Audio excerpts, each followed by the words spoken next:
So when we talk about difficult deals, sometimes difficult deals don't necessarily mean they're complicated, but they have unique perspectives. And in this conversation with Matt Helling, he talks about how First Horizon Bank has created a product for doctors that solves some unique problems that they may have when they first graduate from med school or finish with fellowship or their residency.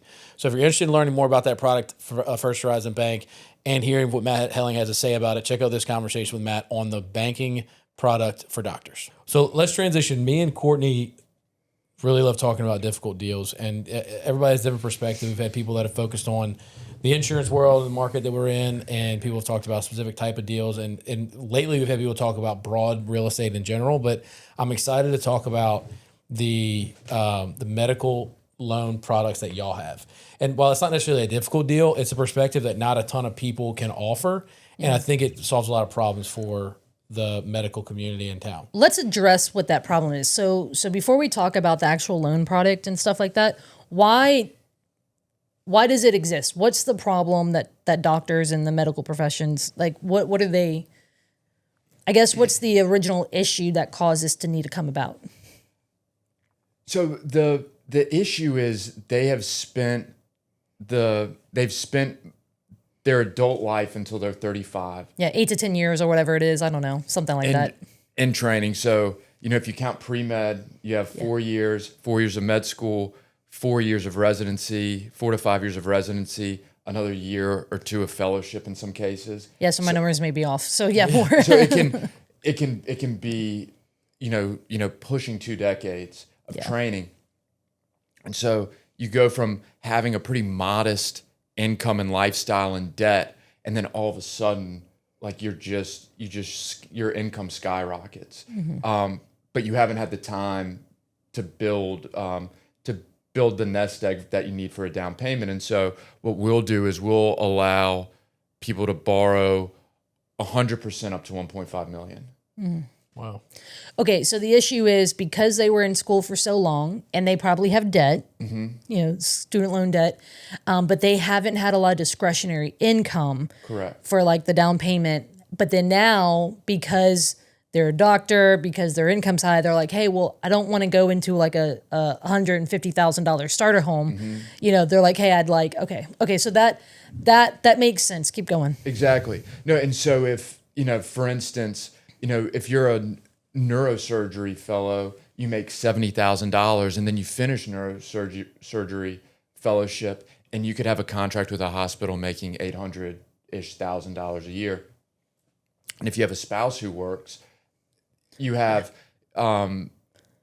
we're looking at these deals and all we do is we take your contract and we use that income for qualifying. Yeah. So if you're, I think that's brilliant. Yeah, it's great, and I've seen a lot of doctors it's collateral, utilize those. Yeah, and so you can put 100% down on this, which is a big part of that. Mm-hmm. No, it can get qualified for the loans for 100%. Yeah, that's what I meant. Yeah, qualify for 100% financing, and then but what about the PMI and all of that type of stuff? Because I know people are worried about not putting any money down. There's no PMI, so there's no cost from an insurance standpoint. Yeah. And as far as the bank is concerned, like these are great clients. I mean, being in a bank, we see this as the entry point where they'll use us for their private banking services, wealth management, if they want to buy into a practice.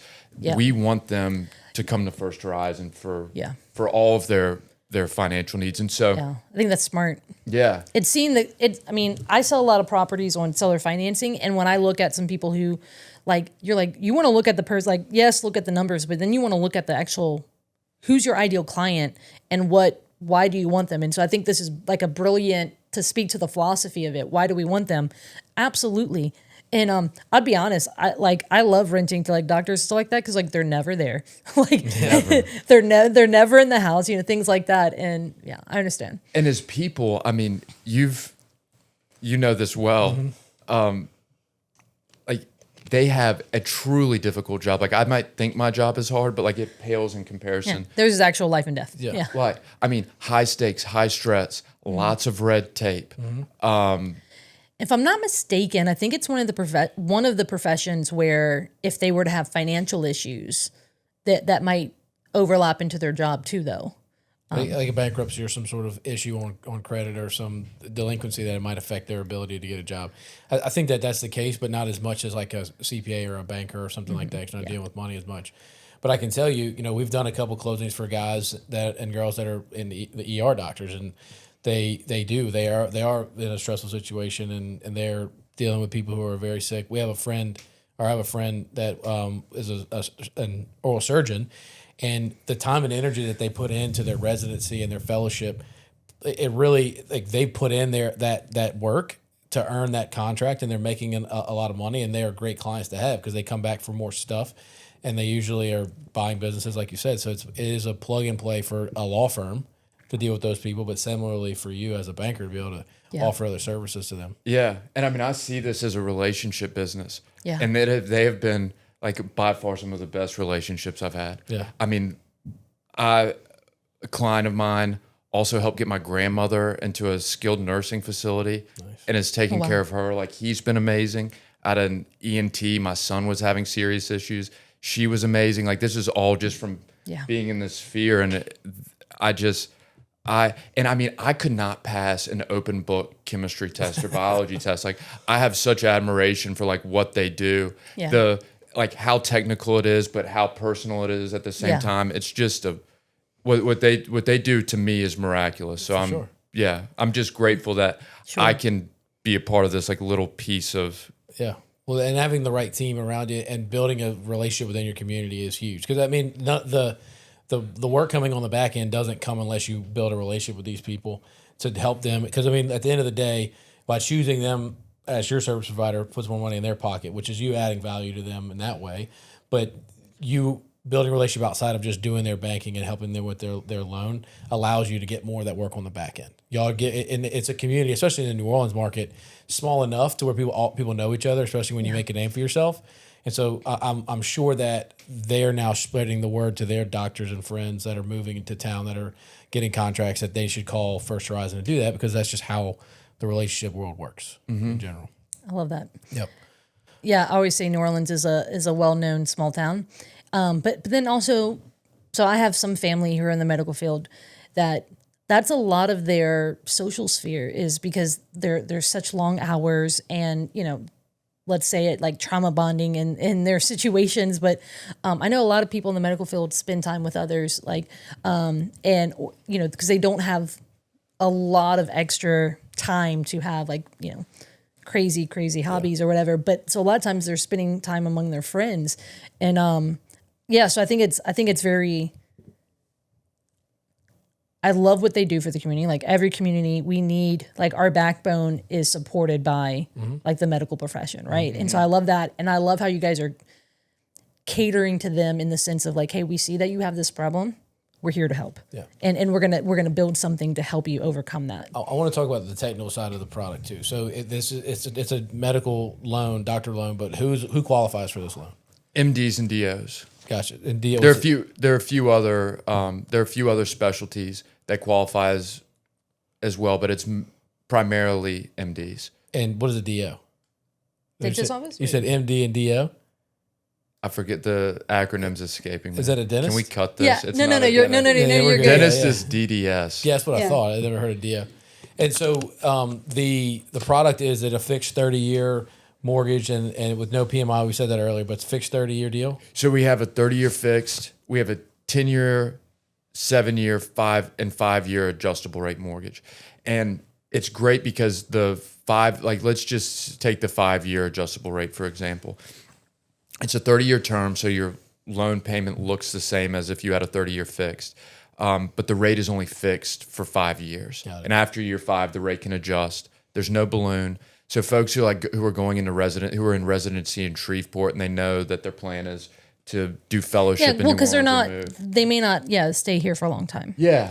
Any type of like shorter contractual agreement where, this is just a stop along the way. The ARM makes a lot of sense. Or if like, okay, this is our 5 to 7 year home, then the 10-year ARM makes sense. Gotcha. And the rates on the adjustable mortgages are lower. Okay, interesting. Okay. And I mean, and just so everybody, a lot of people who are not in the real estate world worry about that adjustable rate and when it changes and how that can maybe blow up in their face. But at the end of the day, you can always refinance out of that adjustable rate loan whenever you get the opportunity. You can. And like I have a 10-year adjustable rate on my house. Like this isn't something that I sell that I wouldn't personally have. Yeah. It's great. So if you think you're in a 5 to 7 year home or your income is on a pretty steep trajectory, the 10-year arm makes sense. Mm-hmm. It gives you enough flexibility that, 10 years is a long time. So much stuff happens in that time. Yeah. Well, and it's look, I've read the actual fine print of a handful of adjustable rates, and there's ones that I'm like, I'd do this one. Like some of them I guess they just think some of the scaries on, and I've read some of those, but. And I'm thinking that it's usually the wide it's probably like spreads. and it's wide spreads, 3-year arms, like 3 years. Yeah, the shorter stuff, the wider spreads, Because the 10-year arm, your payment does not change for 10 years. Yeah, and I know that's not what the stat now is, but for a long time, every 5 to 7 years, people were moving. I know it's changed a little bit with the long, low rate environment we had, but shoot, I feel like I was moving every 2 years for a while. When you think about 10 years, time and circumstance, but especially in that field. Mm-hmm. But then what also happens in 10 years? So one, they could get a contract somewhere else, but they could have also now had enough discretionary income that they can have the money down to then, refinance and get on a more secure, like long-term loan, which you guys can offer them, or they then their family's growing at that point, in 10 years, right? Like there's a lot that can happen in 10 years. And so the main point is not don't do X, don't do Y. It's, well, what does that mean? Mm-hmm. And it's looking at the terms. And so for a 10-year balloon, yeah. Yeah. But in order to qualify, it's important that we said you have to have some sort of a contract in place with an employer in order for you to be able to qualify for this loan. Because and to kind of lay the foundation a little more, tell me if I'm wrong, most loans you're qualifying based on 2 years of job history, right? Mm-hmm. Or in some instances, if you have your education can help you qualify, which this is what you're using in this scenario, plus a contract from an employer. What is that like? What does that mean? Do you call the employer and they send you a letter? Yeah. So, and this is typically provided to the doctor from HR. So, St. Tammany Parish Hospital will issue Dr. Migas. They'll say, "Thank you for accepting a department or accepting this position with our anesthesiology group. Your salary is $500,000. Your start date is August 1st. Gotcha. It's usually pretty brief. Yeah. And then so it's a contract of employment. Mm-hmm. Yeah. It's an employment, and so they give us that letter, and they can close up to 6 months before they start their job, which is great because if you're moving from Rhode Island to New Orleans and you want to familiarize yourself, or to the North Shore and you want to familiarize yourself, like, do I want to live in Madisonville? Do I want to live in Covington? Do I want to live in the Garden District? Do I want to live uptown? If you're not sure where you want to live, this gives you enough time it gives you a long enough window to shop to where you're not rushed to make a decision, because with the conventional loans, your window is like 30 days. And so the timing almost has to line up perfectly. Hey, is there geographical limitations to this program for you guys? Just in our footprint. So where's y'all's footprint, by the way? The SEC. Okay, gotcha. SEC. I love that. He's from basically North Carolina. SEC, not like the securities, but the football. I was like, I'm not gonna lie, my brain went to the securities at first. I was like, okay. North Carolina, South Carolina, Georgia, Alabama, Mississippi. Was that the same? Did Iberia have this same program, or is this a First Horizon program? We had one, but it was not the same. And it's just supersonic with First Horizon. Usually, someone asked me the other day, why I've stayed at First Horizon. Often, mortgage companies are the losers in bank mergers. It just gets too clunky. Mm-hmm. The management gets shuffled up. They consolidate operations. Sure, it just gets harder to close loans. But with every time we've merged with a bank, the mortgage company has gotten better. Wow, that's great. Which is So fun fact, in the last decade, I've only ever used a bank once. In my hundreds and hundreds of transactions, I lean toward the creative financing, whether with sellers or with private individuals funding my deals.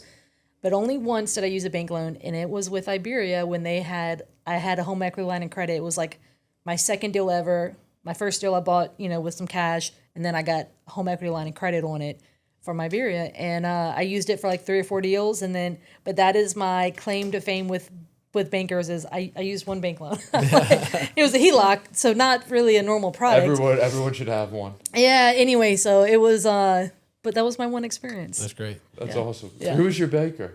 Or do you remember who opened it? Janet Patton out of Slidell. Okay. I want to say that was her name. It was like 10 years ago. Well, let's try just one more time. And I keep going back to her because I didn't use Bink products. I felt bad. Yeah.